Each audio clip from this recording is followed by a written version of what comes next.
vamos a ver una complicación de la aterosclerosis. En este caso vamos a ver la isquemia como una complicación de la formación de placa de ateroma. Ya en el video anterior vimos que la aterosclerosis va a ser la formación de placas de ateroma. Ahorita vamos a ver una de las complicaciones que va a ser la isquemia de los órganos, que puede terminar en necrosis. Entonces vamos a poner, aquí está un órgano, vamos a poner cualquier órgano, y aquí está su arteria más grande. Aquí está su arteria, esta es la arteria, y vamos a tener formación de placa de ateroma aquí en la arteria. Entonces en amarillo voy a poner la placa de ateroma. Esta es la placa de ateroma. Le voy a poner un contorno en negro para que se vea. Esta es la placa de ateroma. Y digamos aquí tenemos un órgano, igual, el mismo órgano de otro paciente que no tiene placa de ateroma. Entonces, ¿qué órgano recibe más sangre? Este órgano cuya arteria está toda libre y puede pasar la sangre así, o este órgano que tiene parcialmente obstruida la luz por la placa de ateroma. Obviamente este órgano recibe más sangre. Entonces, en respuesta o en consecuencia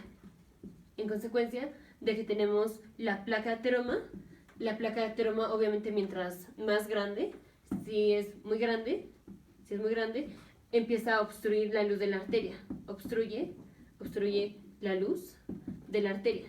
Y si obstruye la luz de la arteria, hay menos sangre que llega al órgano. Entonces tenemos menos sangre que llega al órgano, que recibe el órgano.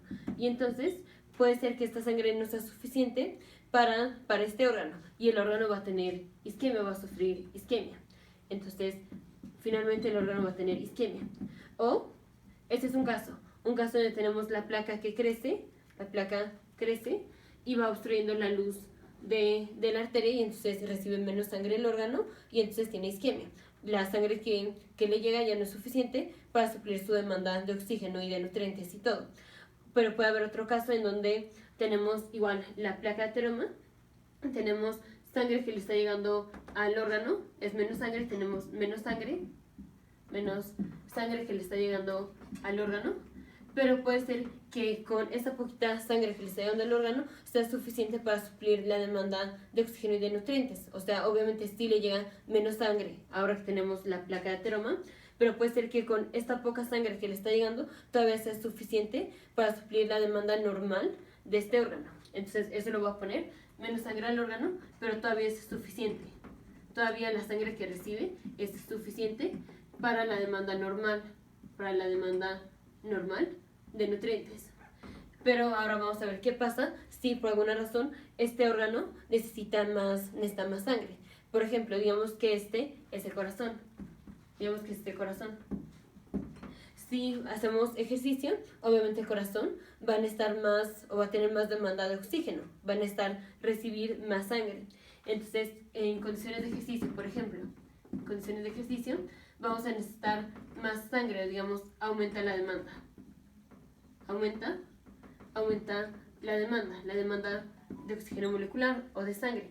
Y en este caso, no podemos hacer que llegue más sangre, pues porque está obstruida. Y ahora aquí es cuando el órgano viene con isquemia, cuando el órgano va a tener isquemia. Entonces son dos condiciones que finalmente es lo mismo, pero progresivo, más o menos.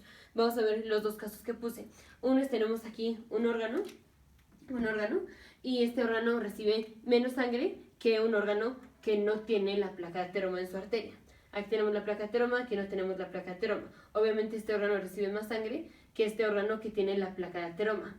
Entonces puede ser que ahora esta sangre poca que le está llegando a este órgano no sea suficiente para suplir la demanda de este órgano. Y entonces el órgano va a tener isquemia. O puede ser que esta placa de ateroma sí está obstruyendo la luz de la arteria. Obviamente el órgano va a recibir menos sangre, pero puede ser que esta poca sangre que le llega todavía es suficiente para suplir la demanda de oxígeno o de sangre de este órgano. Pero cuando este órgano aumenta su demanda de oxígeno, como es por ejemplo hacer ejercicio, ahora ya esa nueva demanda de oxígeno o de sangre que necesita ya no la podemos suplir porque está obstruida la luz de la arteria en parte, pues por la placa de ateroma.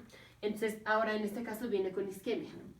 Y así es como generalmente se presentan los pacientes. Generalmente cuando tenemos placa de ateroma, aún así, aunque tengamos placa de ateroma y tengamos menos sangre que reciben los órganos, Aún así, generalmente la poca sangre que le llega a los órganos es suficiente para suplir la demanda de los órganos, salvo cuando entramos en condiciones de aumentar la demanda, cuando aumentamos la demanda de oxígeno o de sangre del órgano, por ejemplo en el corazón cuando hacemos ejercicio, y esto es lo que se llama angina. Angina en el caso del corazón, o sea en el caso de las coronarias, o lo que se llama enfermedad vascular periférica, en el caso de la arteria poplítea. O sea, si tenemos placa de ateroma en las arterias coronarias son las arterias que irrigan o que le dan sangre al corazón. Si tenemos placa de ateroma en las arterias coronarias, puede ser que la poca sangre que le va a llegar al corazón todavía sea suficiente para suplir la demanda normal del corazón. Pero si hacemos ejercicio, la demanda de sangre del corazón, o sea, la sangre que tenemos que darle al corazón, va a aumentar, tenemos que darle más sangre, aumenta la demanda. Pero ahora, como tenemos obstruida la luz por la placa de ateroma, esta sangre no va a ser suficiente ahora que cambiamos a una condición en donde necesitamos más demanda o en donde demandamos más oxígeno. Y es esto lo que se llama angina. Entonces, un caso clásico de isquemia por el gran tamaño de la placa de ateroma es la angina de pecho. Otro caso es la enfermedad vascular periférica. Lo mismo, pero en la arteria poplítea. La arteria poplítea irriga las extremidades inferiores, o sea, las piernas se encuentran en la parte posterior de la pierna.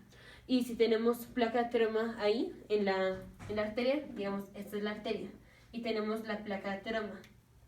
Aquí, ahí. Tenemos la placa de ateroma. Puede ser que con esta placa de ateroma todavía sea suficiente la sangre que puede pasar por esta arteria para irrigar las piernas o los músculos de las piernas. Pero cuando hacemos ejercicio, que estamos por ejemplo corriendo, obviamente aumenta la demanda de oxígeno molecular o de sangre a los músculos de las piernas. Y entonces ahora sí, la sangre que vamos a necesitar es mayor, necesitamos más sangre, pero no puede pasar más sangre pues porque está obstruida la luz de la arteria. Y entonces ahí es cuando nos van a doler las piernas. Vamos a tener dolor de las extremidades inferiores. ¿Pero por qué? Por la placa de ateroma, pero es cuando aumenta la demanda. Entonces, si tenemos una placa de ateroma, la placa de ateroma puede obstruir la luz de la arteria. O sea, literal, la placa de ateroma está obstruyendo la luz de la arteria. Y esto puede hacer que el órgano tenga isquemia, o puede ser que no tenga isquemia en condiciones normales, pero en condiciones de aumento de demanda de sangre, como es cuando hacemos ejercicio, en el caso del corazón, o cuando estamos corriendo, pues con las piernas, entonces vamos a tener un aumento de demanda y ahí venimos con isquemia del órgano. Isquemia del corazón cuando hacemos ejercicio se llama angina de pecho. Isquemia de las extremidades inferiores cuando estamos corriendo por una placa de ateroma se llama enfermedad vascular periférica. Y ya más adelante vamos a ver en la sección de cardiología, vamos a ver específicamente pues cómo se da la angina de pecho, cómo se presenta y todo eso. Pero así como a grandes rasgos, una complicación de tener la placa de ateroma es que la placa de ateroma obstruye la luz y esto obviamente hace que disminuya la sangre que le llega al órgano y esto hace una isquemia, y generalmente cuando aumenta la demanda de sangre del órgano.